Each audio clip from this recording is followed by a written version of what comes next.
So I tell you, this power of which I speak is right here, in your own wonderful human imagination. Don't turn to another.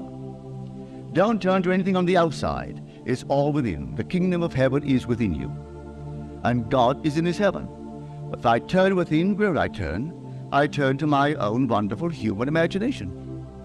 And then I imagine what I want as real in my world and persuade myself that it's true.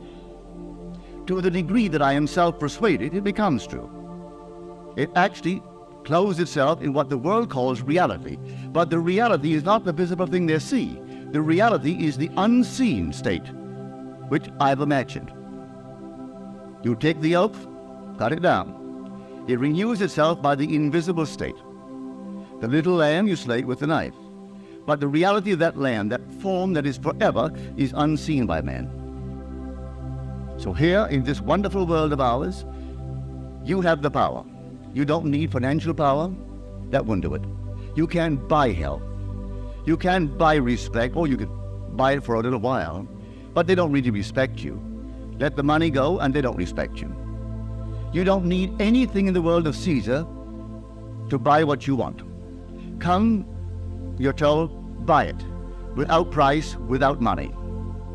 When you say buy it without price, well then you see it's not Caesar's coin that you will. You use your own wonderful human imagination. I'll give you this story. A friend of mine down south, he went to this barber shop. There were 4 barbers. He went to the boss barber first, and after about 3 visits, the barber couldn't take him this day, and he took the 4th one, the last year. He rather liked the way this man cut his hair. He got talking to him, and he realized the man loved barbering. He loved it. That's all my friend needed. You really love it? He said, I just love it. I wouldn't do anything else but cut hair. I just love it. And this is what my friend did. He imagined that man, the head of the shop, didn't consult him, didn't consult the boss barber, didn't consult anyone. Just this one. He liked him. He imagined that he was the head of not this shop, but a shop. 6 weeks later, the barber decided, the owner, to unload the shop. How he raised the money, my friend never told me, but he bought the shop and moved from the 4th man, the low man on the totem pole, to the boss barber. In the last year, this one so loves it, he came here to the city. About 2 months ago, there was some meeting here, a contest among barbers. He brought 2 of his barbers with him. One was committed, couldn't come that day. He brought 2. They took back, out of 5 prizes, they took back 4. He won 2, a first and a second, and 2 of his barbers won 2 seconds. He just entered another contest of the entire region, that is the 7 western states, and he won it, plus $1,000. The big plaque is now on his wall, all because of my friend's use of imagination. This man has a terrific control of this power. He's an advertising agent. About, I would say, the early part of this year, his boss said to him, this is our best account, and I don't want to lose it. But you know, the industry today is on the skids, and we must do something to pull it out. Well, he sat down, he said, now, if imagining creates reality, my only problem would be to face these men who believe themselves so wise and persuade them to let me go all out with my campaign from the premise that is already an accomplished fact. I can advertise that this thing is possible. I've got to say it has been tried and proven in my ads. He worked out the entire thing. When these 20 men, all multimillionaires, well, this is one of the huge industries of the world. This is an international industry. When you work the entire thing out and presented it to these 20 men on the board, they thought themselves above all this. They were ethically above all things. Their moral code would not allow it. But my friend persuaded them that this is how a law operates, that imagining creates reality. So if you want something created, leave it to me. I will take your desire, I'll make it something that is already a fact. You voice it.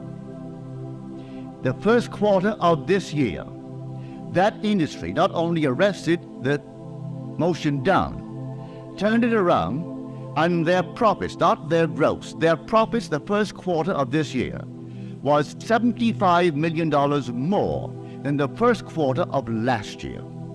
75 million more. I was speaking of a net profit.